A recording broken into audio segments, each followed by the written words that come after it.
Open the pod bay doors, please, Hal.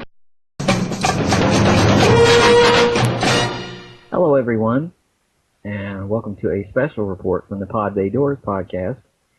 Doug and I wanted to take some time out to talk about a current topic that's going on in the world, and just kind of give our feedback on it. I'm Jerry Dean Roberts, by the way, and across from me is my co-host, Doug Heller. Hello. And we wanted to talk about this thing going on with Gone with the Wind. Yeah.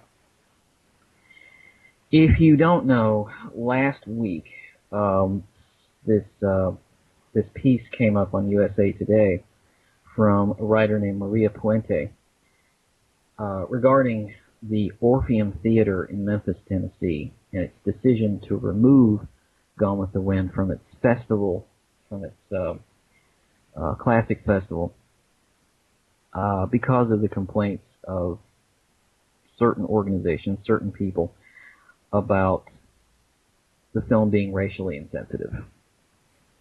And we just kind of had to get our feet into this conversation because we love movies. Mm-hmm. We've seen this movie many times. Many times. And we wanted to put our input into this. Yeah. Doug, if you'd like to give your thoughts on this. Well, it's tricky because you actually just told me about this. I'd kind of been cut off working on a few things that were not related to contemporary films over the last week and a half or so, half a week really. But so you told me about this, and I was like, okay, well, first of all, the movie was made in 1939, which would mean that it's 78 years old. There aren't very many 78 or 80-year-old things that aren't racially insensitive. Right. Especially in a movie. I mean, the representation is a topic that comes up quite a bit in my household. And so I've gotten to talk about this a lot with my wife. And back in 39, this was probably one of the better representations you were going to get outside of, say, the Jack Benny show with Rochester, played by Eddie Anderson, or even earlier, the picture Hallelujah, which was actually probably one of the best representations of Black Americans in the movies until like the 60s and beyond, really. You get to a film like Nothing But a Man. Right. And you know, it wasn't until the civil rights movement that people started to bring up the fact that black people were shown usually as mentally inferior, intellectually inferior, prone to superstition, scared about just about anything. But Gone with the Wind, and you had brought this up when we were talking, that David O. Selznick, Pittsburgh native, David O. Selznick, my neck of the woods, feared that this would get the same reaction that Birth of a Nation did. Right. Which, Birth of a Nation, even though it was debuted in 1915, there was a lot of strong sentiment against it as much as there was for it, being so close to the end of the Civil War that, you know, there were still Civil War veterans that were alive when Birth of a Nation came out. The reaction of Selznick was simply to, and I've never read the book of Gone with the Wind, the reaction of Selznick was simply to pull back on the slavery issue and focus more on the love story. Right. And if you think about it, that is perfectly in keeping with movies of the time. Hmm. We've talked before about when we watch a period piece, it's more indicative of the time that it was made in than the time that it's set in. Hmm. So when you look at it, first and foremost, Hattie McDaniel's character of Mammy. Well, yes, it's a stereotype role. She plays it unstereotypically because she is probably the most powerful force in the movie. She's the most She's definitely the smartest character in she's the the movie. smartest character. She has the most common sense. She gives the best advice, and she won. She was the first black person, not just actress or actor, but first black person to win an Oscar. Hmm. Now, the Academy's decision and the representation within the film are two very different things. Right. The Academy did not honor another black person until Sidney Poitier in what, 62, 63. 63. So it's important for that, but the treatment of the black characters is not quite as extreme as like an Uncle Tom's Cabin or Song of the South would eventually be, or something that basically said slavery wasn't so bad. They just didn't bring it up. I mean, look. Let me give you a context here. There's a you look at the Mammy character. Yes, Red is stereotypical, but again, the smartest person in the movie. You go back to the original Wizard of Oz, Hmm. the one made in, I believe, 1925. The Yeah, actor with who Oliver played Hardy. the Cowardly Lion was a black actor, Hmm. and he's credited, and I'm not making this up, his name in the credits is G. Howe Black. Now, you come off of something like that, and then you get to Gone with the Wind. Gone with the Wind is far less, that's exactly how African Americans were portrayed in the movies. Right. I mean, if you want to look at it from a different perspective, um, you can look at it in a positive light, saying that at least the black actors were allowed to share the screen with the white actors, That's true. That's very true. which was not permitted on Birth of a Nation. D.W. Griffith, if there were black characters that had to interact with the white characters, they were white people in blackface, um, Yes. and that even kind of went through a lot of into a lot of the silent pictures, especially there were if it wasn't if it was meant to be a more intelligent kind of a black person, it would be a white person in blackface. Othello was not played by a black person on the movie screen until 1992 or 3 when Lawrence 95. 95 when it was Lawrence Fishburne. Every other screen representation was a white man in blackface, from Right. Laurence Olivier, Orson Welles. Even though that picture is fantastic, it is still Orson Welles in blackface. Right. Um, and that was in 52. Mm. So it doesn't go away. And You look at the movie. Let's look at the movie itself, because if you look at Gone with the Wind, this movie is not sentimental about the South no, at all. no, it's really not. I should say it's not sentimental about the Confederacy. No. There's a scene early in the movie which I think the people who are making this knee-jerk reaction to yank the film are not looking at is when Rhett Butler's standing in that parlor and he says, "All we've got is cotton and slaves and arrogance," Mm-hmm. and everyone around him starts calling him a traitor. Yeah, yeah. Now, That's the view. so yeah, that is the predominant view of the picture. Uh, And here's slavery in this film exists around the edges. It does. It does not exist in the center. You never see the well, you see them out in the field, but you never see the whippings. You never see the Right. chains. You never see any of that. It is not the central focus. It exists, but it is not. And certainly, you never see anybody in blackface. No, and a lot of the that yeah, Selznick didn't want to broach the topic, but also if you're going to have any kind of representation of slavery that is in any way, shape, or form even remotely authentic, uh, like even the 1984 1980 or 84 PBS television version of 12 Years a Slave, starring Avery Brooks, um, doesn't have the amount of violence that the feature film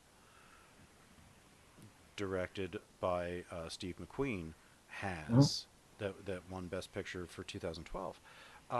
Because it was for television, and the production code at the time would not have allowed you to Right. see the whippings and the beatings and the torture Probably didn't get that till devices. Roots. Yeah, I mean, you didn't get, yeah, Roots was really, and even that is muted because it was on television. So, what is your opinion about Well, the pulling the film? Because I don't you know, believe in censorship. I I don't don't believe in censorship at all. I don't believe in censorship at all, and it pains me that taking the side of keeping the film in is taking the side that vocally the opponents of pulling the film started with racists and white supremacists, Yeah. and people decrying uh, uh, uh, political correctness, which political correctness is just treating people with respect uh, when you get right down to it. In its best But form. yeah, now what what I have trouble believing, and maybe this is because I I was born in 1981, which is kind of, they've decided to give people like me born from like 80 to 85 the term exennial, because we're Hmm. at the end of the generation X and at the beginning of the millennials, depending on what study you look at. So in one study we're Gen Xers, and in the next study we're millennials. So Right. I don't identify with either. But the people in 2017 didn't know that this is how this picture was, and that they are now suddenly offended anew at the representations of black people in a movie that is 78 years old. It's like trying to say that they're applying their contemporary worldview on the past, and you can't do that because things have changed a And it's lot. silly because, and it's also silly because this has been part of the Orpheum Theater's film festival for 34 years. Yeah, I mean, why And they're now? just now, why now? Why, Like, why now? This and is silly, and you and know. and and and I get being kind of upset by it because of the representation. It's not an easy sit. Mhm. Um, I watched it with my son, who is now 13. I think we watched it when he was 12. He wanted to see it, so I'm like, okay. But I had to pause it every once in a while and explain to him, because he's on the autism spectrum. I had to explain to him the derogatory terms were accepted then but are terrible now, that what slavery was and how bad it was, and how for people to say that black people should just get over slavery is one of the most ridiculous things I've ever heard in my life, because this was the systematic subjugation of a people for 400 years officially, but it's still, the effects of it are still felt today. But with to have a knee-jerk reaction to like something like to this this, is so silly. it's pointless because It's pointless. I mean, so years ago, Warner Brothers re-released some early Looney Tunes, um, and these early Oh, the Looney Sense of Tunes, 11. Yeah. yeah, were from the early '30s, and They're uncomfortable. they are difficult, but they put a warning up at the front of the disc, and they said that while these cartoons are racist and insensitive and just basically awful, they acknowledge how bad they are in terms of cultural assassination. They say that they're putting them out anyway. They could have killed them. They could have destroyed them, but Not with to a negative. yeah, but to do that would be denying that this kind of thing ever took place. And that is Yeah, as much of an insult to the people who lived through it and who fought against it as it is to just say that there's nothing wrong with them.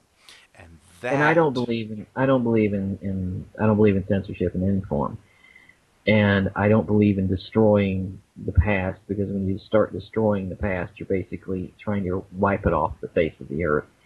It is important to remind a generation this is how things were, this is how they were spoken. Nobody's going to see the Gone with the Wind, is going to come away thinking slavery is good. right? Nobody's going to come away from it like that, and nobody's going to come away from it, with this insult. And You if you know, thinking, do, you already thought that. yeah, yeah. You take out of it what you take in with you, if you think like that. So, I don't think they should pull it. Um, the first time I saw this movie was in its 60th anniversary. The first time I ever saw it was in the movie theater, Hmm. which is a rare thing for something this old, but that I didn't see it on television in any form. And I'm 18 years old. I go see it in this old movie house, single screen movie You probably house. didn't even think about it. No, I mean I was very much into classic film at the time, but I hadn't gotten around to Gone with the Wind because I knew how long it was, Hmm. and it was playing, and I'm like, well, what better way to see it than in a theater In that the ran theater. it in its original run? The theater Hmm. was so old. My great grandfather used to play piano for silent movies in that very theater. Yeah. So it played there in its initial run 60 years previous. So it was really cool to see it that way. Mhm. Um, and, you know, to be, I don't remember who said it, but one of the great quotes in my life is just because you're offended doesn't mean that you're right. Right. Um, if you're offended by it and its portrayal, don't watch it. Yeah. I Yeah. mean, it's not by It's not going to present hurt you. right by presenting it in that kind of a venue in a public screening venue. The people who want to go see it will go see it. The people who don't want Mhm. to go see it won't go see it. And it's really a personal prerogative. I mean, it's a great movie. It's one of the best movies ever made. Still is. Yeah. Its production value and direction and acting is, I mean, off the charts spectacular. I mean, when you approach it from a contemporary mindset, yeah, you're gonna get upset by the representations and the misrepresentations uh, all the way around. But this was almost 80 years ago, before people thought the way that we do now, or the way that we should now. And consensus thought now is vastly different than consensus thought then. Hmm. and it wouldn't have even occurred to them at the time to make something realistic and respectful to Black Americans. And like we said, this is probably one of the best representations you can get for the time frame. From that time. Yeah. I mean, Look, so my basic thing is, you could do a lot worse. Now, if they had pulled Birth of a Nation, I would understand. If they had oh pulled sure, that Wizard of Oz movie from mm-hmm, 1925, I mm-hmm, would understand because of it being insensitive. This feels like a knee-jerk reaction to a movie they haven't really looked at. They've only looked at yeah. the fact that there's slavery in it, and they haven't really looked at it as it should be. Or they may have And seen that's what bugs me. clips and without seeing the whole movie in its own context. Or heard the priesty character who's far more, Oh you yeah, know, I don't know nothing about birth no babies and that kind yeah, of thing. yeah, This yeah. my final reaction to this, and my ultimate reason why I wanted to bring this, or suggested and wanted to bring this up, is because if we start doing this, if we start pulling, and we start, pulling out anything, any and everything that has any mention of something that might offend somebody, what's next? What's next? What are you There's gonna? not going to be anything in any. I mean, uh, It's a people get silly offended by the argument. violence in a Tarantino movie. People get Yeah, offended by uh, representation in a Marvel movie. On our Cave of Wonders podcast, we spent 15 or 20 minutes talking about the whitewashing of the character of the Ancient One, who was supposed to yeah, be an old Doctor Asian Strange. man and not a middle-aged white woman. So, I mean, now casting directors, writers, producers should be more cognizant of inclusion, representation, and trying to make their films look like what is real life, which Right. is a lot of diversity. You don't just Mhm. look around and see monochromaticism everywhere. That'll come up in a movie we're going to talk about in a couple of weeks. Yeah, A well, really bad movie, which tries to skew the world into a way of thinking that is simply not true. yeah, that's going to open on And Turkey Month in November. But to to and I've said this twice already, but I think it bears this repeating. This is why I feel passionately about that. Why I feel the way I do about this, is that when you look at old movies, you can't bring your contemporary worldview to them. or your baggage. Your baggage, you can't, because it's not going to work out for Hmm. you.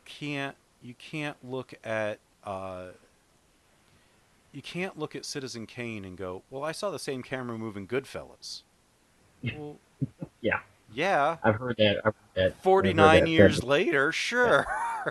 Sure. But I mean, that it's years ago I was talking to a guy that wanted to get into directing music videos, and he said, I want to Mhm. do something with this, with somebody just looking and doing the actions in front of a mirror. I've never seen that before. And I said, oh, you mean like Taxi Driver? Yeah. And he Yeah. goes, oh, what's that? And I said, well, it's a Martin Scorsese movie from 1976. Oh, it's old. I don't watch old movies. I said, well, then how are you going to know if something's ever been done before? Exactly. you Yeah. know, like, What I would say is this weekend, watch Gone with the Wind. Don't worry about the reactions. Don't worry about it. This is so stupid, and I don't want this to, um, I don't want this to balloon up into anything. Just that this is a final note. I again do not believe in censorship in any form. Artistic expression is what it is, but the times are what they are. And Gone with the Wind has been a classic for 78 years, and it's been on the Orpheum Theater's docket for 34 years. Why now? Why are you complaining about it? This is so stupid. right, right. I mean, and this is going to be my final thought as well. It's like when watching older movies, you have to look at the times in which they were produced, Exactly. judge them against the mindsets of the time, and see if uh, they go with what was believed, if they go against it in a positive, progressive fashion, or if they go against it in a negative, backwards fashion. You you have to. Students of film also need to be students of history. Exactly. Um, Exactly. Films are history. right. You're not going to be able to understand the context in which films are presented or made, or how things are represented, if you don't know about the times that A, the movie's set in, B, when the movie was made. Hmm. If you don't know it, your knee knee jerk reactions are never appropriate Right. for anything. They For don't help, anything, they don't. especially in a case like this. So I also I implore you to judge it for itself, and not uh, it's the knee jerk. Well, this is bad representation. Well, it was good for 1939, and my wife likes the movie. Not a whole not it's not one of her favorites, but she does enjoy it, and I am in a mixed race marriage, and so these kinds of things are very prevalent and prominent in Mhm. my mind when I watch things, and I've gotten uncomfortable in watching older movies.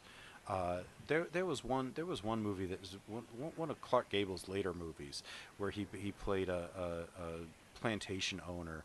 Uh, and it was all he was like the kindly master, and they all came up to greet him when he came to a southern one of his Mhm. plantations, and they all sang for him when he got off the boat, and it was very uncomfortable because it was about a woman trying to pass for white, and Yeah. I can't remember the name of it, but I've seen it. I saw it first on TCM, and then it was on again, and I picked it up near the end uh, again more recently, and that was unsettled. That was uncomfortable to watch because it was obvious, and it was made in the 50s, and people should have known better. But Yeah.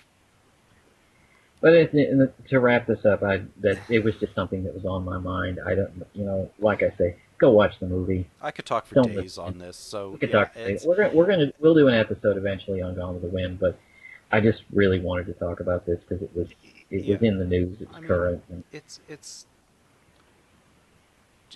make your own decision. absolutely. Like they should be permitting other people to do. Yes.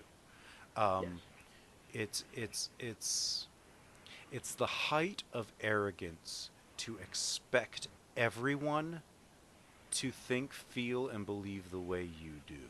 Absolutely. And with that, I wanted to thank you for giving us a minute of your time so we could talk about this. And our new episodes are up every Monday. Thank you for listening. I'm Jerry Dean Roberts, armchaircinema.com. You are. I am Doug Heller, talkmovietome.com, and thank you very much. See you next time. Yeah. The mission has been complete.